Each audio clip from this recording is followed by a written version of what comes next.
بسم اللہ الرحمن الرحیم۔ لاکھوں کروڑوں درود و سلام اس ذات اقدس پر جس پر رب کائنات اور اس کے فرشتے درود و سلام بھیجتے ہیں۔ ناظرین، آپ دیکھ رہے ہیں ایس ایم ٹی وی اور پروگرام تلاش حقیقت کے ساتھ آپ کا میزبان حاضر خدمت ہوں۔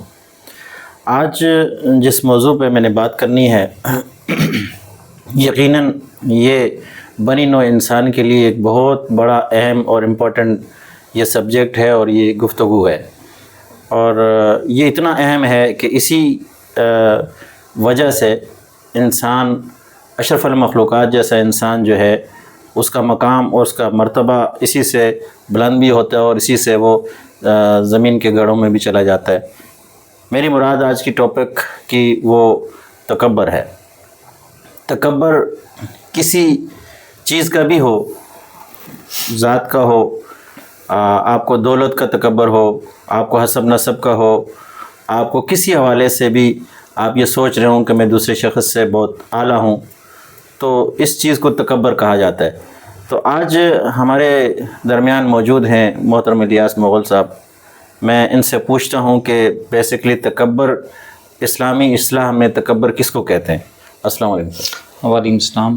آپ کا بہت شکریہ اور ہمارے ناظرین کا بہت شکریہ جو پروگرام تلاش حقیقت کو پسند کر رہے ہیں، اور ماشاءاللہ رمضان میں ہمارا پروگرام جو بڑا بہترین جا رہا ہے۔ میں آپ تمام احباب کا بہت زیادہ مشکور ہوں، اور مطیع الرحمن ناصر صاحب کا بھی مشکور ہوں کہ جو روزانہ ہمیں اس طرح کا موقع ملتا ہے جو آپ سے ملاقات ہو جاتی ہے۔ تو آپ نے پوچھا تکبر کا مطلب کیا ہے؟ اصل میں بیسک تکبر یہ ہے کہ خود کو دوسروں سے بہتر سمجھنا اور دوسروں کو حقیر جاننا اور حق بات کا انکار کرنا، جو بات حق ہے اس کا انکار کر دینا، یہ کیا کہلاتا ہے؟ تکبر کہلاتا ہے۔ رسول اللہ صلی اللہ علیہ وسلم کی جو احادیث مبارک ہیں اس میں بھی فرمایا گیا کہ انسان حق کو رد کر دے اور دوسرے لوگوں کو کم تر سمجھنا شروع کر دے تو وہ کیا کہلاتا ہے؟ تکبر کہلاتا ہے۔ اور یہ فرمایا کہ یہ ایک شیطانی صفت بھی ہے، اور یہ انسان کے اندر ایک بیماری ہے تکبر اور غرور کرنا۔ تو یہ اسلام کے اندر آپ نے بتایا، آپ کے جو سب سے پہلا تکبر کیا تھا وہ شیطان نے کیا تھا۔ اس نے کہا کہ آدم مٹی سے بنے ہیں اور مٹی ٹوٹ کر نیچے جاتی ہے، اور میں آگ سے بنا ہوں، میں افضل ہوں، اور آگ جب جلتی ہے تو اوپر جاتی ہے۔ تو اس نے یہاں سے تکبر کا جو ہوا تھا وہ ابتدا ہوئی تھی۔ تو اس کا مطلب یہ ہوا کہ ایک تو تکبر گناہ ہے، اور دوسرے یہ شیطانی صفتوں میں سے ایک صفت ہے۔ بالکل جی الیاس بھائی، جس طرح آپ نے یہاں بات کی کہ اللہ تعالیٰ نے جب کائنات کو تخلیق کیا تو اس کے بعد انسان کو بنایا۔ انسان چونکہ اشرف المخلوقات ہے اور تمام فرشتوں کو حکم دیا کہ وہ آدم علیہ السلام کو سجدہ کریں۔ سب نے سجدہ کیا، صرف ایک نے نہ کیا۔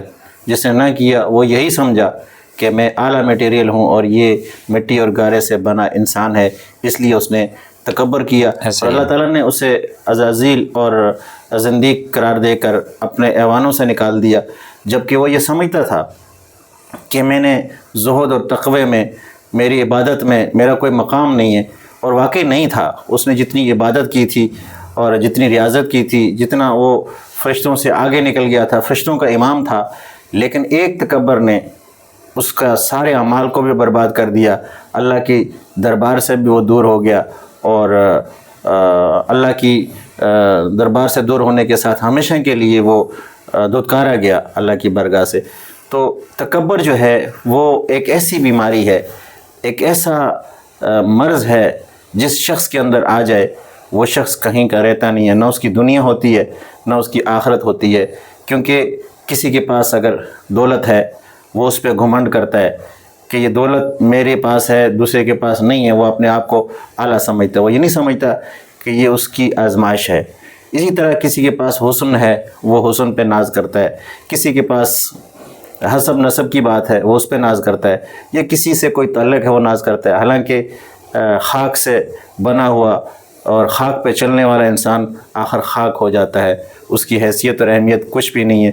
اللہ والے جتنے بھی لوگ نیک وکار تھے، ہیں یا آئیں گے، ان کے اندر تکبر کا عنصر 1% بھی نہیں ہوتا، 0% بھی نہیں ہوتا۔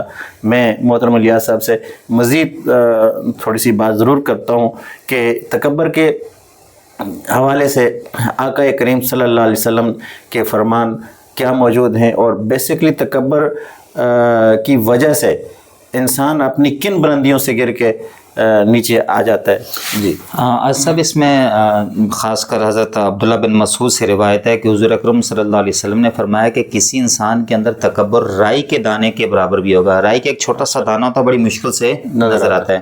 تو تاجدار کائنات نے اس کی مثال دے کر فرمایا کہ اگر رائی کے دانے کے برابر بھی تکبر ہوگا، وہ جنت میں جانا تو کجا، وہ جنت کی خوشبو بھی نہیں پائے گا اور اس کے قریب بھی نہیں جا پائے گا. تو اس کا مطلب یہ ہوا کہ تکبر جو ہے وہ انسان کو بربادی کی طرف لے کے جاتا ہے اور اس کا انجام جو ہے وہ دوزخ ہے.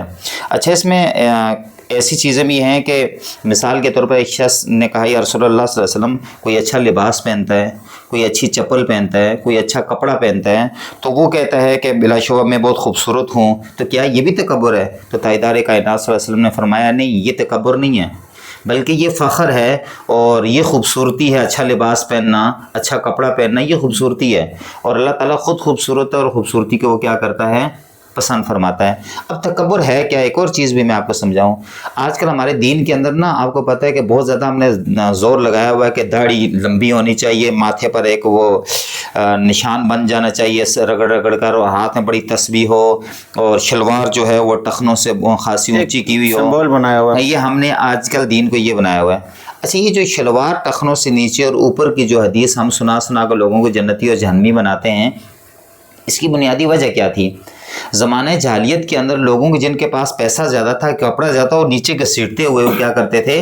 چلا کرتے تھے. تو تاجدار کائنات صلی اللہ علیہ وسلم نے اس کو منع فرمایا کہ یہ جو شلوار نیچے گھسیٹ کر چلتے ہیں تکبر اور غرور کی وجہ سے، تو وہ یہ جو ہے وہ انسان جہنمی ہے. اگر کوئی انسان تکبر اور غرور کی وجہ سے نہیں کرتا، بلکہ اس کی شلوار تھوڑی لمبی ہے اور وہ ٹخنوں سے نیچے اور اوپر کی ہوئی شلوار اس کو بری لگتی ہے، تو یہ حسن میں آتی ہے اور خوبصورتی میں آتی ہے، اس میں برائی نہیں ہے. یعنی اگر اس کی شلوار ٹخنے سے نیچے ہوتی ہے، وہ اگر تکبر غرور نہیں کرتا، یہ نہیں کہتا کہ میرے پاس کپڑا زیادہ ہے اس لیے میں نے شلوار نیچے لٹکائی ہوئی ہے، تو وہ اس گناہ کے زمرے میں نہیں آتی. اسی طرح امام غزالی جو ہیں وہ تکبر کی 3 اقسام بتاتے ہیں. امام غزالی رحمۃ اللہ علیہ فرماتے ہیں کہ ایک تکبر تو وہ تھا جو اللہ کے مقابلے میں کیا گیا. وہ تکبر کیا تھا؟ نمرود نے کیا، وہ تکبر فرعون نے کیا، اور اس نے تکبر کرنے کے بعد خدا ہونے کا دعویٰ کر دیا. ایک تکبر و غرور یہ تھا، ٹھیک ہے. اور دوسرا تکبر و غرور کیا ہے؟ اللہ کے رسول کے مقابلے میں جو تکبر و غرور کفار نے کیا، کہنے لگے کہ یہ محمد صلی اللہ علیہ وسلم تو بشر ہیں، ہمارے جیسے ہیں، اور یہ کیسے نبی ہو سکتے ہیں؟ اگر اللہ نے ان کو بھیجا ہوتا تو، یا اگر اللہ نے ہمارے اوپر نبی بھیجنا ہی تھا تو کسی فرشتے کو بنا کے بھیجتے یا آسمان سے نازل کرتے، تو یہ ہمارے جیسا ہمارے اوپر نبی کیسے بن سکتا ہے؟ تو انہوں نے اس پر بھی کیا کیا؟ وہ تکبر اور غرور کیا. اللہ تعالیٰ کو فرشتہ اور سردار بھیجتا، یہ یتیم کو اٹھا کر کیا بنا دیا؟ ہمارے اوپر سردار بنا دیا، نبی بنا دیا، اور انہوں نے تکبر و غرور کیا اور حق بات کو نہیں مانا، کیونکہ حق کو نہ ماننا بھی کیا ہے؟ یہ تکبر ہے. پھر تیسرا فرمایا انہوں نے، ایک تکبر وہ ہے جو عام آدمی کرتا ہے، اپنے آپ کو بڑا سمجھتا ہے اور دوسرے کو حقیر جانتا ہے. اپنے آپ کو بڑا سمجھنا برائی نہیں ہے، مگر اس کے مقابلے میں دوسرے کو کیا جاننا؟ حقیر جاننا. یہ کیا ہے؟ یہ تکبر ہے. تو میں آخر میں آصف صاحب اتنا کہوں گا کہ اللہ تعالیٰ ہم سب کو تکبر سے بچائے، اور تکبر چونکہ جہنم کی طرف لے کے جاتا ہے، اور اللہ تعالیٰ اگر ہم تکبر سے بچ جائیں گے تو ہمارے لیے دوسرا راستہ جو ہے وہ جنت ہے. فخر اور چیز ہے، تکبر اور چیز ہے. تو فخر کرنا جو ہے، آپ کو ایک چھوٹی سی چیز بتاؤں میں کہ ایک کوئی چیز آپ کے پاس، اللہ تعالیٰ نے آپ کو حسن دیا، اللہ تعالیٰ نے آپ کو دولت دی، اللہ تعالیٰ نے آپ کو بولنے کا سلیقہ دیا، تو مجھے یہ کہنا چاہیے کہ یہ یا اللہ اس کو دیا مجھے بھی عطا فرما، ٹھیک ہے. اور اگر آپ کے پاس ہے اور آپ پکڑ کے چلنا شروع کر دیں کہ میں بہت زیادہ خوبصورت ہوں اور میں بہت زیادہ دولت والا ہوں، اور یہ میرے سامنے بیٹھا ہوا شخص جو ہے یہ حقیر ہے، میں تو اس کو رون ڈالوں گا، تو یہ کیا ہے؟ یہ گناہ ہے، اور یہ تکبر کے زمرے میں آتا ہے. بے شک الیاس صاحب آپ نے بہت درست فرمایا. تکبر کی بہت ساری اقسام ہیں. ان اقسام میں اگر آج ہم اپنے دور میں دیکھیں تو ہم بہت سارے تکبروں میں مبتلا ہیں.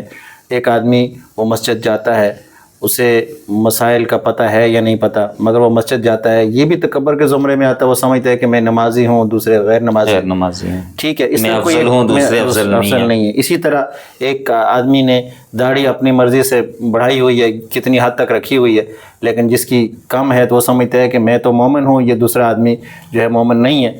اچھا، پھر تیسری بات یہ جاتی ہے ہمارے معاشرے میں کہ جو ایک عالم ہے، اب وہ عالم ہے، اللہ نے اسے علم دیا ہے، لیکن وہ دوسرے لوگوں کو صرف اس وجہ سے حقیر سمجھتا ہے کہ میں تو علم والا ہوں، یہ دوسرے سارے جو ہے نا مجھ سے کم تر ہیں، تو یہ بھی ایک تکبر کے زمرے میں آتا ہے۔ اسی طرح اللہ پاک نے کسی کو مال دیا ہے تو کسی کو نہیں دیا، اور جس کو دیا ہے وہ دوسرے کو بالکل کم تر سمجھتا ہے، انسان ہی نہیں سمجھتا۔